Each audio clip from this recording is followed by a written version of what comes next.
Hi everyone, Beth here with Lucky Cricket, the big white dog, and we're just out getting a little afternoon sun, taking a break from editing some videos, which is a new skill set for me, so it takes a little bit of extra work. And in the process, I realized it might be good to explain to you how I came up with the name for my YouTube channel, The Carnivino.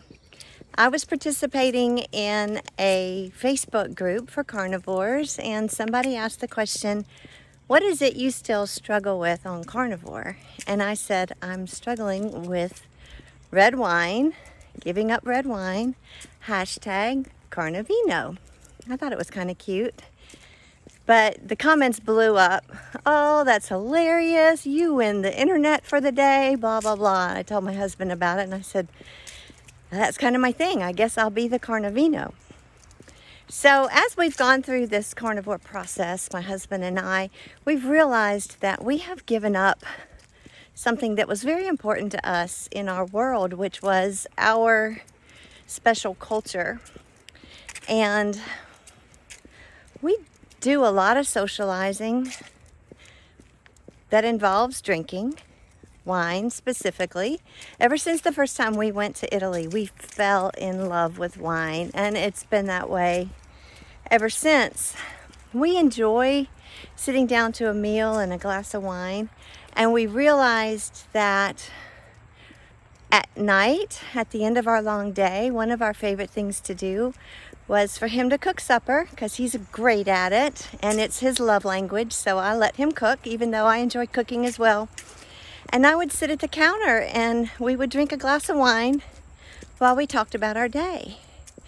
And Carnivino, first of all, the cooking is very easy, very limited, and without that bond over a glass of wine, we felt like we were kind of missing it. So we have occasionally, not every day, not all the time, had a glass of wine. So I just wanted to explain that to you. I am not telling you to drink wine. Wine is not carnivore. Hear me. Wine is not carnivore. You should not drink it. If you want to get the best results on this plan, which I believe is the perfect plan for humans, then do not drink any alcohol.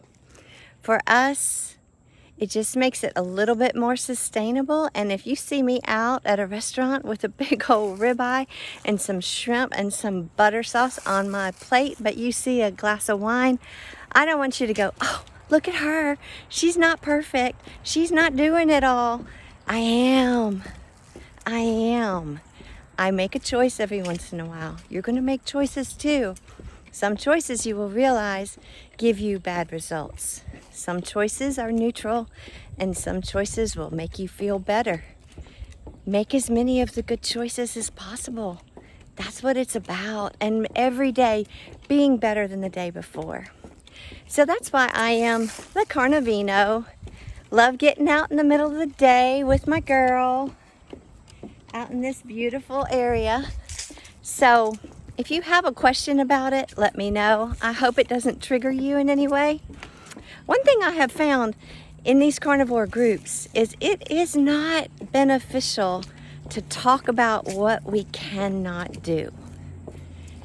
People get triggered. I mean, if somebody says, oh, I miss ice cream, then 500 people go, oh, I want ice cream. Somebody mentioned ice cream.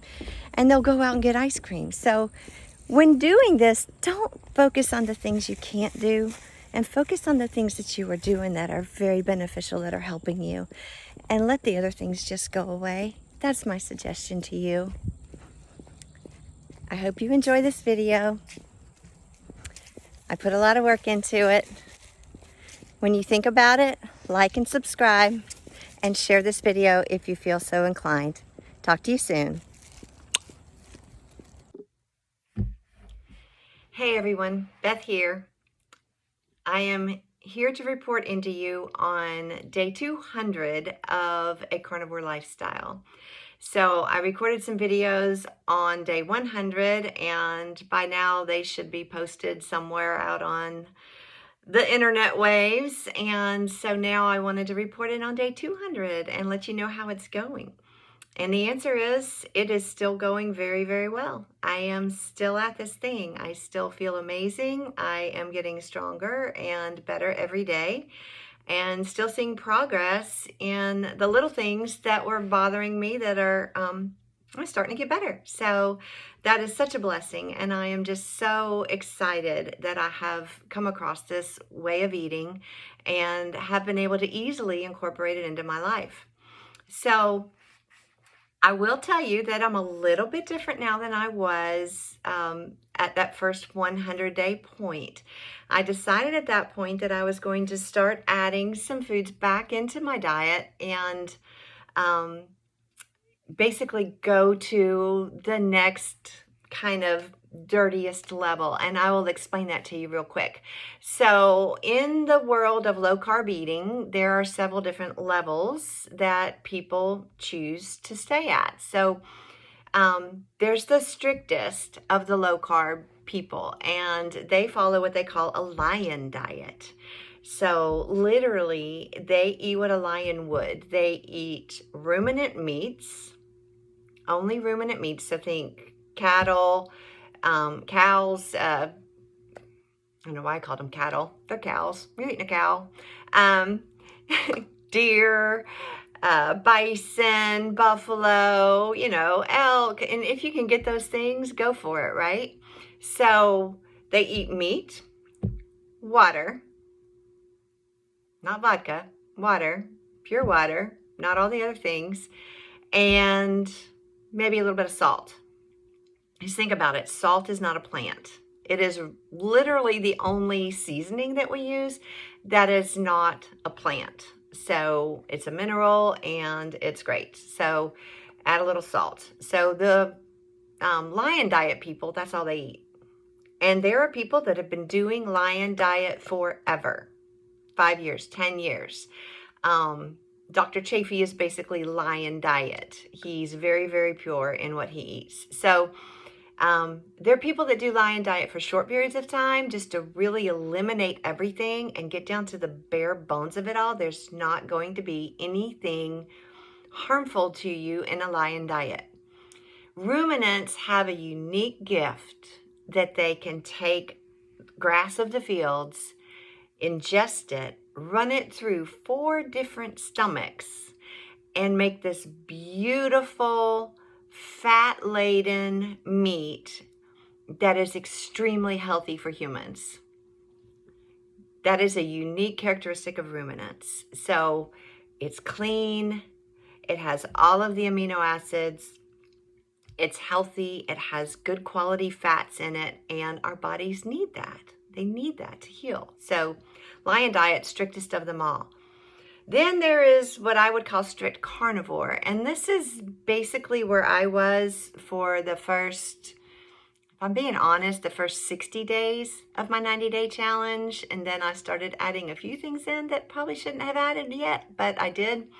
But a strict carnivore would be somebody that's only eating meat products. All right, so this is all meat, flesh. If it had a mama, you can eat it. If it has a face, you can eat it. If it came from something that had a mama, you can eat it. And I'm going to say, except honey. For me personally, I didn't eat any sweets. And some carnivores will eat a little honey, but that's not been something that I've chosen to do yet. So, speaking of choices, it's a choice. It's not a cheat, okay? I hate it when I hear people say, I cheated on my diet. You're not married to your diet. You're not married. It's a choice.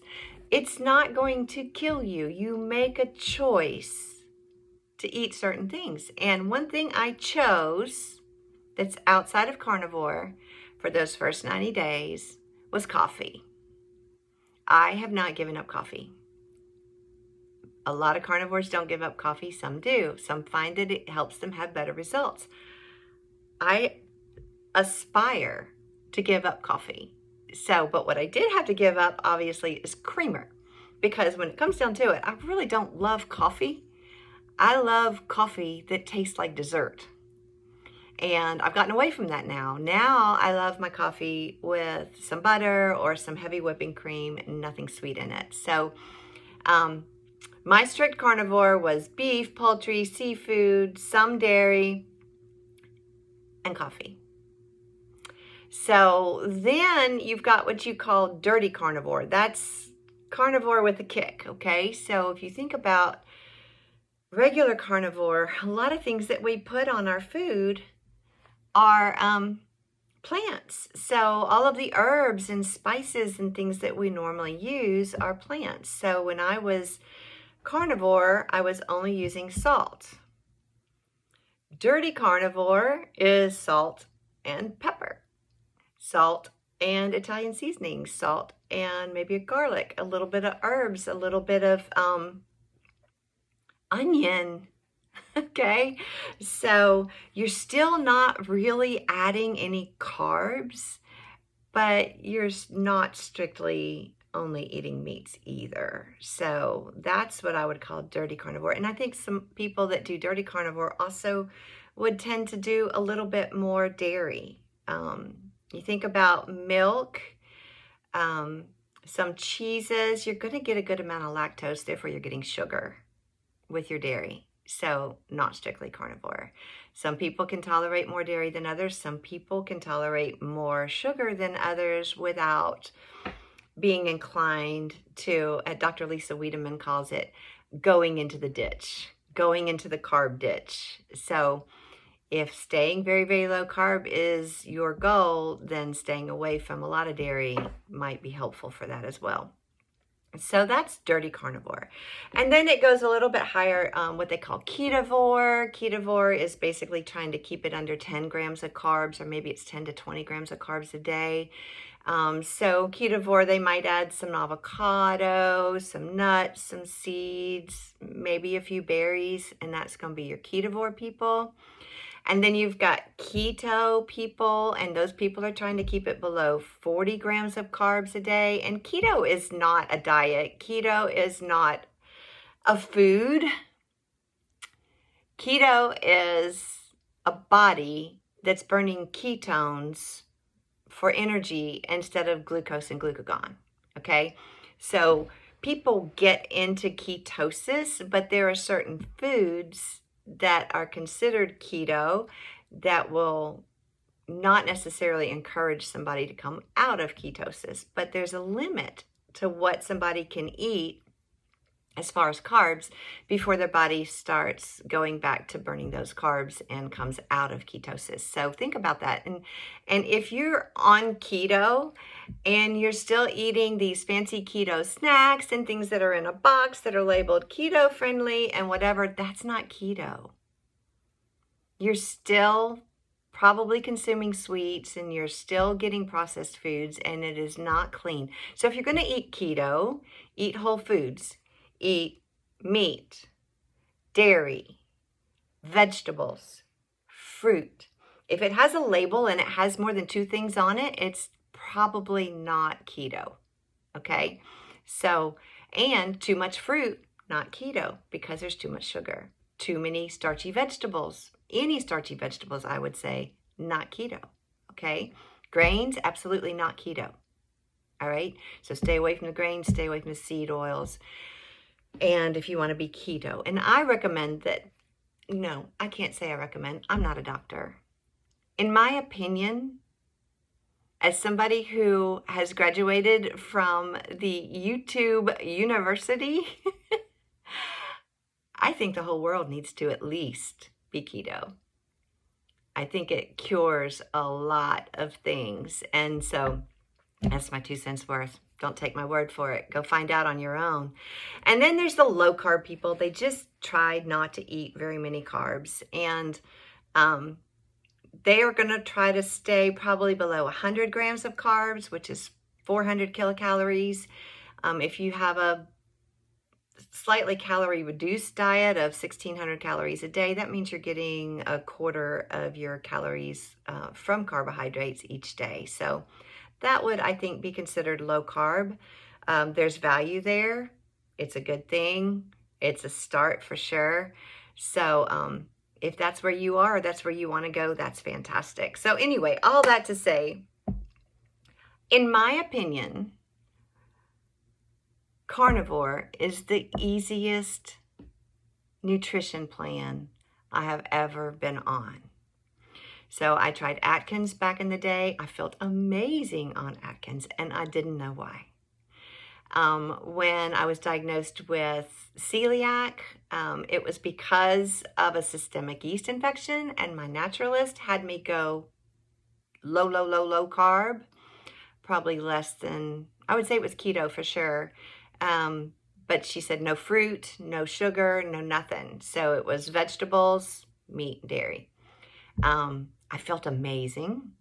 But then we found out I had celiac disease. So I started adding back in a lot of carbs that didn't have gluten in them, and there's plenty of options there. So I lost a lot of weight doing the elimination diet, but then when I added the carbs back in, I quickly learned how to eat carbs without eating gluten, and that was not necessarily a great thing. So this is the easiest diet in the world. If it had a mama, had a face, came from something that had a mama, came from something that had a face, you can eat it. It's easy. There's no choice. You can make choices. You can add things to that, but it's choice. It's not a cheat. So I have found this to be very easy. I have found it to be very healing. I have amazing energy. My mind is clear. My joints don't hurt. I can't tell you the last time I took an Aleve or an ibuprofen or anything like that. Knock on wood, I have not been sick. I have not had the slightest virus, the slightest cold. I don't have allergies anymore. All kinds of benefits that I've had from this, and I'm going to go on and on. You're going to get more videos, I guess, down the road. I guess I'm going to do this thing. Means I actually have to get dressed and put on makeup and do my hair to do a video every once in a while, but that's okay because I am evangelical about this.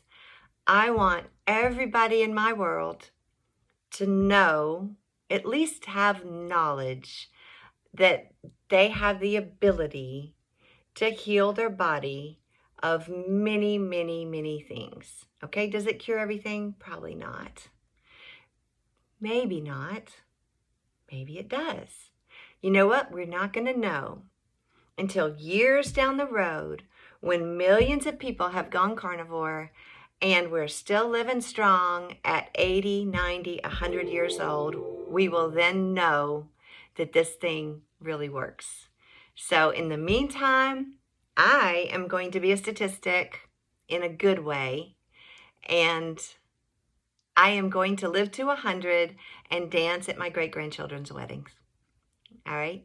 So I'm going to drop more videos in the future. This is day 200. I feel great. I feel amazing. And I just want this for you as well. I will see you soon.